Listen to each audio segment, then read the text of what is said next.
way to the end. Matt. And the issue for Tony Stewart, he shut his engine off like you used to traditionally with the carbureted engines to try to save fuel. It would not refire. That's what he's telling the team. He was 13th at the time. Well, there's a refire procedure that you have to go through. You got to turn everything off and then start all over again. It's like resetting your computer. Now he will stay on the lead lap if he gets a push to pit road, and see if they can get him refired. Let's go back to the Martin Truex pit stop. Self-venting cans and a little bit more splash than go right there. Yeah, he's slipping and sliding right there. Can't get any traction. Yeah, you know, it doesn't have to be completely full right there because we know they can go about 80 laps on fuel, and that was 60-something to go. And now Tony Stewart has gone a lap down as they push him onto pit road during this caution for smoke from the back of David Rudiman's car. I mean, Darrell, there's just so many differences in how you crank a car with this electronic fuel injection versus a carburetor. You don't pat the throttle, it does no good. There's just so many things. And part of it is a learning experience. Last week at Daytona, you're wide open all the time. Here, part throttle and on and off the gas, and now we got this. Working the 6th caution of the race with 63 laps to go. Tony Stewart makes it to a stop in his pit. I think everybody's in the same boat, Larry. They would run around and do something, but I don't think they really know what to do. And you can see a lot of attention being paid to the top.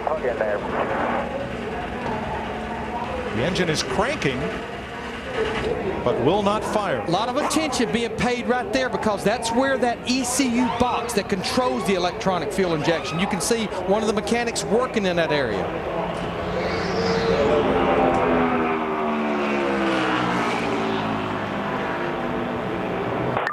Give it a little bit of gas right here. Well, there's a specific shutdown and restart procedure to re-energize that box and the fuel pumps. And if they can't get it cranked, they may have to go behind the wall and hook the computer to it. Tony Stewart makes it to a stop in his pit. I think everybody's in the same boat, Larry. They would run around and do something, but I don't think they really know what to do. And you can see a lot of attention being paid to the top.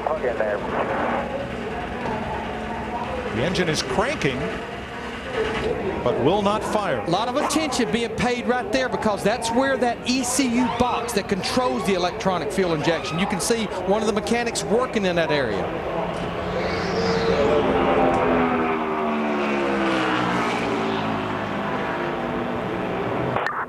To try to diagnose exactly what's going on. All right, we listened in to Tony Stewart and team as they try to diagnose this. Well, I shut it off to save fuel, and I turned it back on, and it won't fire now. I've cycled the whole power off and on. I can't get it to do anything. Both batteries, switch batteries. Work continues as Stewart's car remains motionless on pit road. 2 laps down. And it's frustrating because you really don't know what to do. It's all new to these teams. Electronic engine management. Time now for our 5-hour energy. Big move of the race. Kevin Harvick harassed Kyle Busch lap after lap after lap until this.